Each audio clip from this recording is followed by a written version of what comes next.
Молшылық пен байлыққа жетіспеудің үшінші себебі істейтін істі үнемі ертеңге шегеру, жоқшылықтың шылауынан шыға алмау. Құрметті көрермен, егер бірінші, екінші кедейліктің себебін көрмеген болатын болсаңыз, алдыңғы видеоларда бар. Міндетті түрде көріп, әрекеттеріңізді өзгертіңіздер. Еріншек адам еш уақытта бақытты, бай болмайды. Істейтін істі істеп тастаңыз.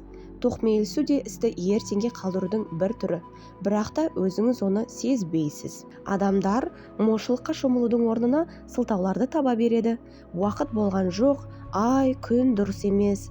Кәсіпкерліктің шарты жетіліп піскен жоқ, тым тәуекелге барып, барлық жиған тергенімнен айырылып қаламын, келесі жылы көремін.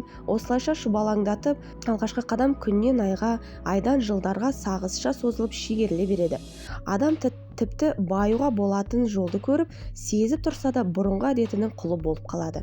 Адамдардың көпшілігі бір орында шеңберді айналғандай айналып өмір сүруін жалғастыра береді. Ісіңе пысық бол, өз ісіңді өзің шеш, басқалар бола береді деген шешіммен іс қылма. Мұхаммед пайғамбар саллаллаху алейхи уассалам. Басқа біреудің санамызға тигізетін әсері бар ма? Басқа біреудің біздің жүріс-тұрысымызды, қалай өмір сүру керек екенімізді айтып мыжыңдай берсе, жанымыз жай таппайды. Жаратушы әр қайсымызға қайталанбас, өзіміз ғана билейтін сана бергенде, мүмкін әркім өз өмірімен өзінше ойласын дегенді көздеген шығар. Сана, ақыл жоқ болса, хайуанша өмір сүрер ме?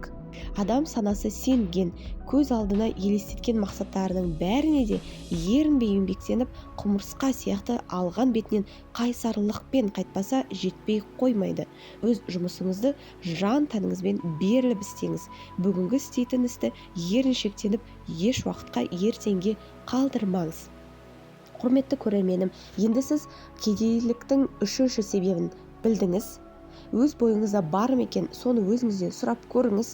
Бой болса, еріншектікпен күресіп, өзіңізді алға жетелеп, өз-өзіңізбен жұмыс жасап, жетістікке жете беріңіз. Келесіде кедейліктің төртінші себебін айтып өтеміз. Жіберіп алмаңыздар. Каналға жазылып, қоңыраушаны басып, лайк басып кетіңіздер.